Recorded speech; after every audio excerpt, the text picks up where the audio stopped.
जय हिंद बच्चों। चलो देखो आज का टॉपिक क्या होने वाला है, स्टार्ट करें। ये रहा आपका टॉपिक। टॉपिक का नाम क्या है? अनुगमन वेग के आधार पर ओम के नियम का निगमन। ठीक है, तो चलते हैं अपने फिगर की तरफ। ये रहा आपका फिगर। इस फिगर में देखिए कौन सी चीज़ क्या है, उस चीज़ को समझ लेते हैं। ठीक है, अब देखिए ये आपका एक चालक है। ठीक है, यह आपका एक चालक है। इस चालक के सिरों को एक वी विभवांतर की बैटरी से जब जोड़ देंगे तो इसमें आई धारा क्या हो रही है? प्रवाहित हो रही है। ठीक, इस चालक की लंबाई को हमने एल माना है और इस चालक के अनुप्रस्थ परिच्छेद के क्षेत्रफल को मैंने ए माना है। जब हम बैटरी की थन सिरे को इससे जोड़ते हैं तो यह सिरा जो है उच्च विभव पर हो जाता है और बैटरी के ऋण सिरे को जब इस सिरे से जोड़ देते हैं चालक के तो यह सिरा जो है निम्न विभव पर हो जाता है। अब क्या बच्चों, जैसे ही हम वी विभवांतर की बैटरी को चालक के सिरों से जोड़ते हैं तो पूरे चालक के प्रत्येक बिंदु पर एक वैद्युत क्षेत्र स्थापित हो जाता है। ठीक है, उस वैद्युत क्षेत्र के प्रभाव के कारण इन इलेक्ट्रॉनों पर एक बल कार्य करने लगता है। अच्छा, उस बल की दिशा जो होती है वह निम्न विभव से उच्च विभव की ओर होती है, जबकि वैद्युत क्षेत्र की दिशा उच्च विभव से निम्न विभव की ओर। ठीक है, इसे हमने ई से प्रदर्शित कर दिया है और बल को हमने एफ से प्रदर्शित कर दिया है। यह आपको इलेक्ट्रॉन दिखाई दे रहे हैं और ये इन पर कार्य करने वाले बल की दिशा है।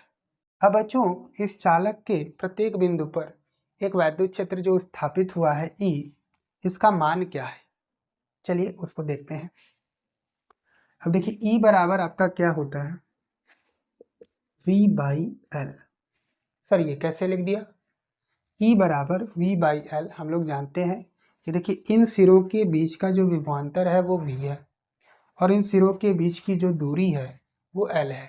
तो विभव प्रवणता होता है डेल्टा वी बटे में डेल्टा आर।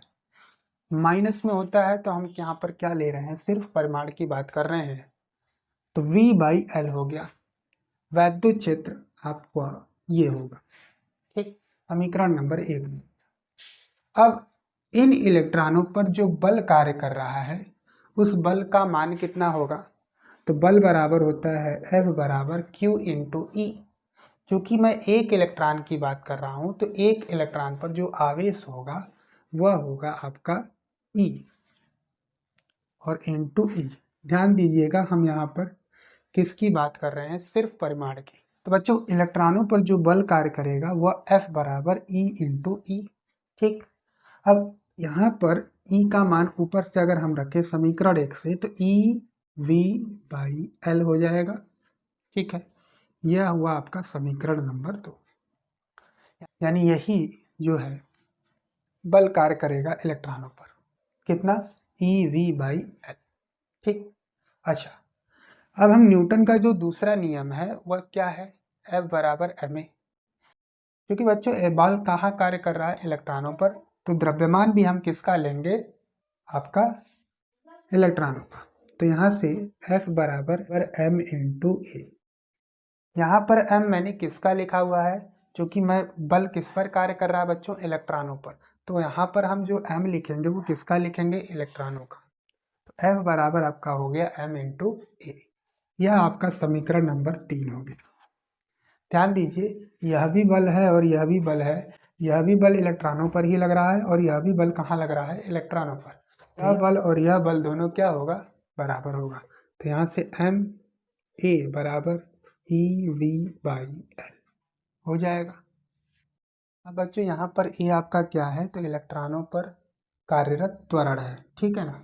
तो यहाँ से ए का मान कितना आ जाएगा? ए का मान आ जाएगा E V by M L. ठीक है, ये आपका त्वरण आ गया। अब ध्यान से देखेंगे बच्चों तो ये जो त्वरण है वो त्वरण क्या है? नियत है। ठीक है, तो जब भी त्वरण आपका नियत होता है तो हम गति के तीनों समीकरण में से किसी भी एक समीकरण का उपयोग कर सकते हैं। जो कौन कौन सा समीकरण है आपका? तो पहला है v बराबर यू प्लस ए टी, दूसरा है s बराबर U T plus half A T square और तीसरा है v स्क्वायर बराबर यू स्क्वायर प्लस 2as। तो यहाँ पर जितना भी आपका a लिखा हुआ है वो सारा का सारा नियत है। अब इस तीनों समीकरण में से हम एक समीकरण का उपयोग करेंगे, जो समीकरण है v बराबर u प्लस at। ठीक है ना। v क्या है तो अंतिम वेग है, u क्या है प्रारंभिक वेग है, a क्या है त्वरण है और t क्या है समय है। ठीक है। तो देखो बच्चों, अब उसके लिए एक चीज़ पहले देखो, मान लो मैं दो धनायन लेता हूँ, एक धनायन ये एक धनायन ये, दो धनायन है। ठीक है। और एक ये आपका मुक्त इलेक्ट्रॉन है। ठीक है। यह वाला जो मुक्त इलेक्ट्रॉन है पहले इससे जाके टकरा गया, जब इससे टकराया तो ये इसका पहला टक्कर हो गया। फिर उसके बाद यह यहाँ से बाहर निकला। ठीक है। फिर उसके बाद क्या हुआ बच्चों, यहाँ से इलेक्ट्रॉन बाहर निकला। जब वो बाहर निकला तो वो जा कर के इससे टकरा गया। जब यहाँ से बाहर निकला तो इसका वेग था u1। कितना था v1। अब यह वेग जो है उष्मीय वेग है। ठीक है। कैसा वेग है, उष्मीय वेग। जब यहाँ से यहाँ जा कर के आया टकराया तो यह हो गया इसका दूसरा टक्कर। अब बच्चों क्या हो रहा है कि इन दो टक्करों के बीच में कोई दूसरा टक्कर नहीं हो रहा है। ठीक है।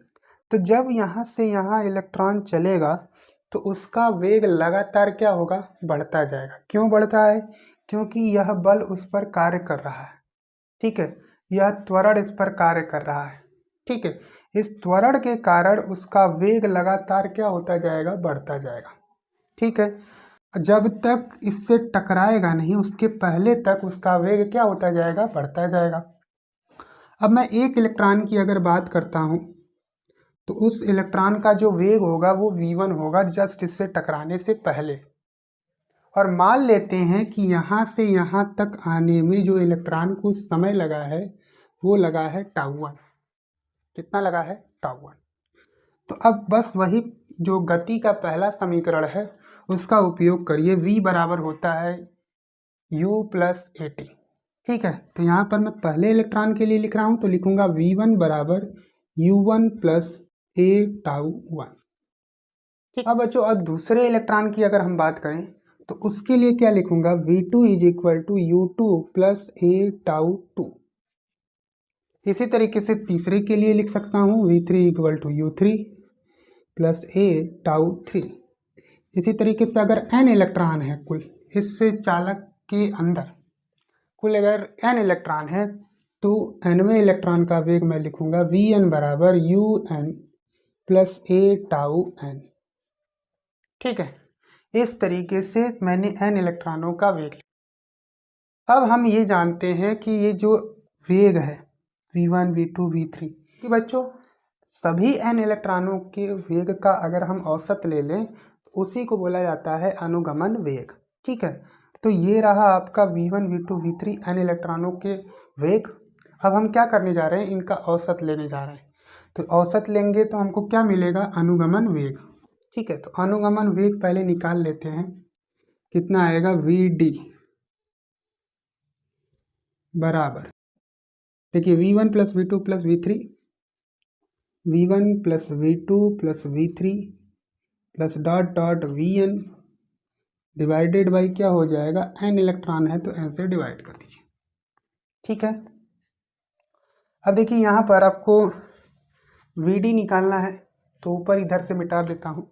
अब बच्चों vd यहाँ से v1 v2 v3 और vn का मान इसमें पुट कर देते हैं तो देखिए क्या आता है, vd बराबर, ठीक है, vd बराबर आपका क्या आ जाएगा, v1 की वैल्यू क्या है u1 plus a τ1 plus u2 plus a τ2 plus u3 plus a τ3 plus dot dot dot un plus a τn।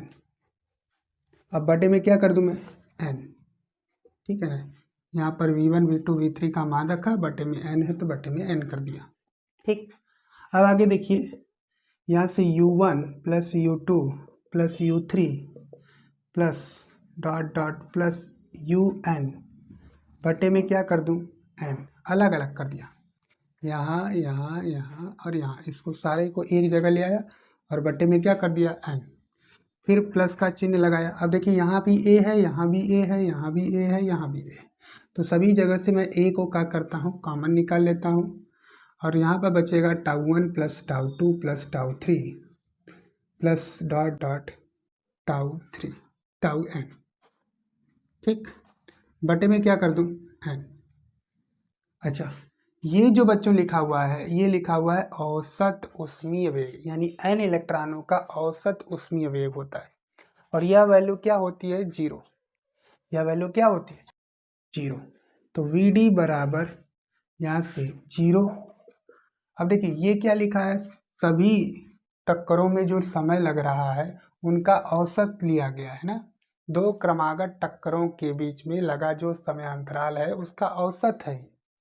ठीक है, तो जब ये औसत है तो इसको बोलते हैं हम लोग श्रांति काल। क्या बोलते हैं, श्रांति काल। तो यहाँ से a और इसको मैं लिख देता हूँ टाउ। टाउ क्या है, श्रांति काल।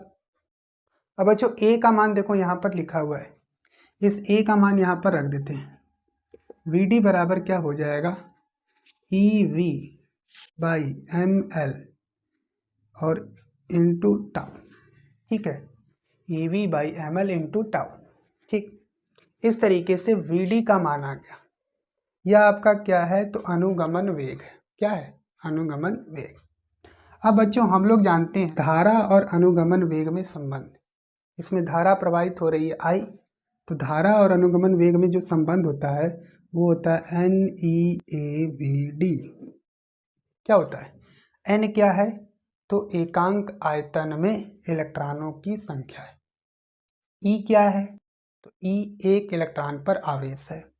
A क्या है, तो अनुप्रस्थ परिच्छेद का क्षेत्रफल है। और Vd क्या है, तो अनुगमन वेग है। ठीक है, अब देखिए यहाँ से ये वाला जो आपका समीकरण आया है, इस समीकरण से Vd का मान यहाँ पर रख दीजिए। तो जैसे ही यहाँ पर Vd का मान रखेंगे तो ये मिलेगा NeA, Vd की जगह EV टाउ बटे में क्या कर दीजिए, ml।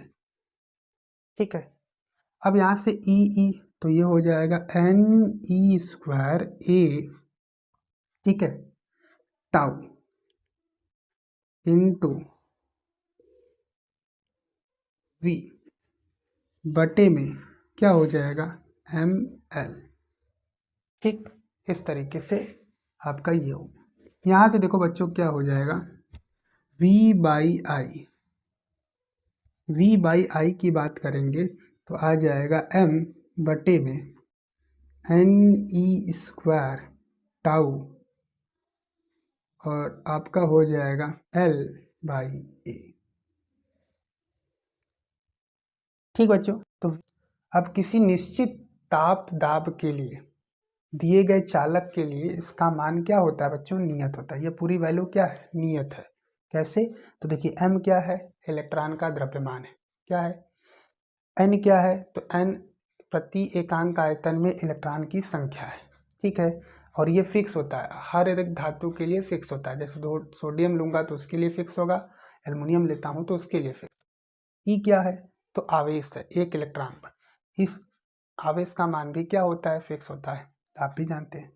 टाउ जो है यह फिक्स नहीं होता, यह ताप पर निर्भर करता है। तो जैसे ही आप इस किसी चालक का ताप बढ़ाएंगे तो इस टाउ का मान क्या हो जाता है, घट जाता है।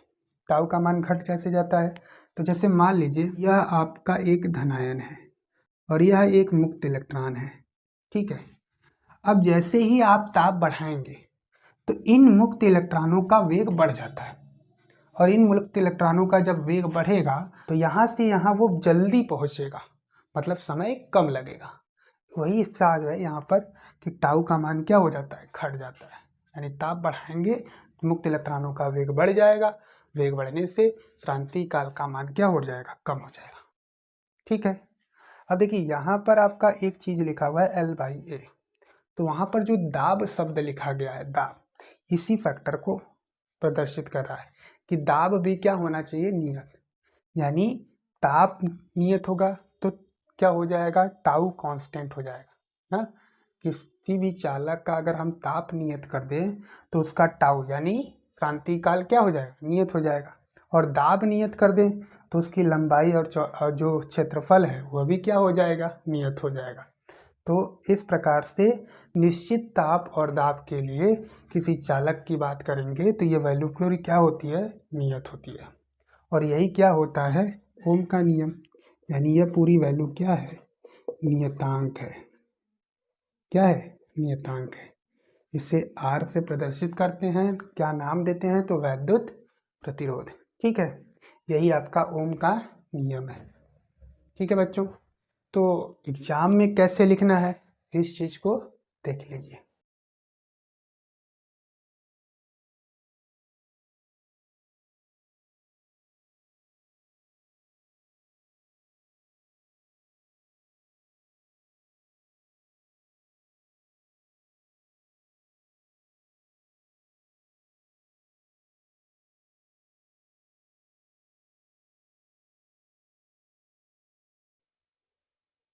तो ठीक है बच्चों, आज के लिए इतना ही, मिलते हैं नेक्स्ट वीडियो में। Thank you.